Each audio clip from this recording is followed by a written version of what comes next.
I thought we were all headed to Davy Jones's locker right there.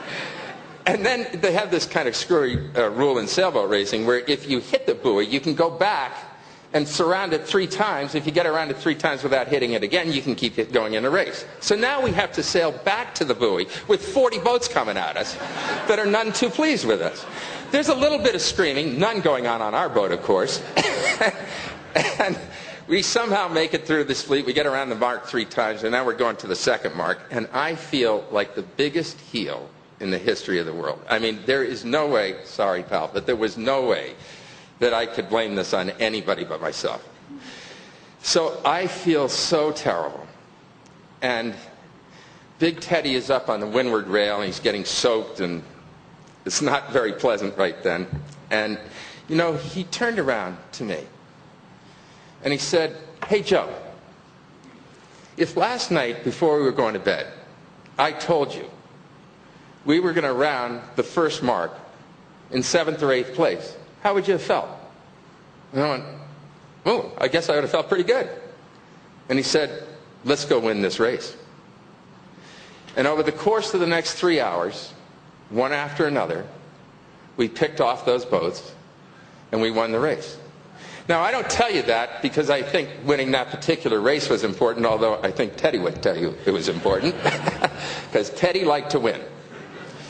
But Teddy had this wonderful way about him where he could just sense in anyone when they needed a hand. He could just sense, and I can't tell you how many times in my life, and I'm sure as I look around and I see the people in this room who knew him so well, that every one of you doesn't have a story or 2 or 3 or 5 or 10 of how Teddy came and gave you a helping hand when you were down. He was always there. And that's what it was. He was telling me, never, ever, ever, ever, ever give up. You stay in the race. And if people don't have health insurance, you stay in the race. If people don't have adequate health care, adequate housing, you stay in the race. If people aren't being treated properly, you stay in the race. And I saw that man make phone calls to every single family from this state that died on 9/11. I saw him make the phone calls to every single family in this state that lost a son or a daughter in the Iraq War, first or second, or in Afghanistan. This was a man who cared so deeply about those on the outside of political and economic power.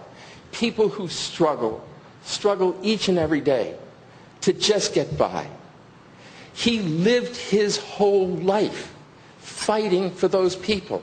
And that's why I think when you hear all these tributes and you see Senator McCain and Orrin Hatch and others here today from the other side of the aisle, they're here because they knew what kind of individual Teddy was. They loved his laugh. They loved to spend time. But at its core, they loved to be with an individual who stood for something. And so, ladies and gentlemen, I'm here today because I love my uncle so very much, so very much. He did so much for me and my brothers and sisters and my mother when we needed a hand. And I tell you, ladies and gentlemen, there are thousands of others who lost a father or a mother or a sister or a brother or someone else in this life that turned to Ted Kennedy. We've lost such a human being. But you know, ladies and gentlemen, he is going to want us to continue. He's going to want us to live as he lived. He came back after so much tragedy because of that heart, because of that drive and that determination. So I ask each one of you to rededicate yourself to the same goals and ideals that Senator Ted Kennedy lived his life for. because he lived to make this world a better place. And our country and this world is a better place because of the life of Ted Kennedy. Thank you.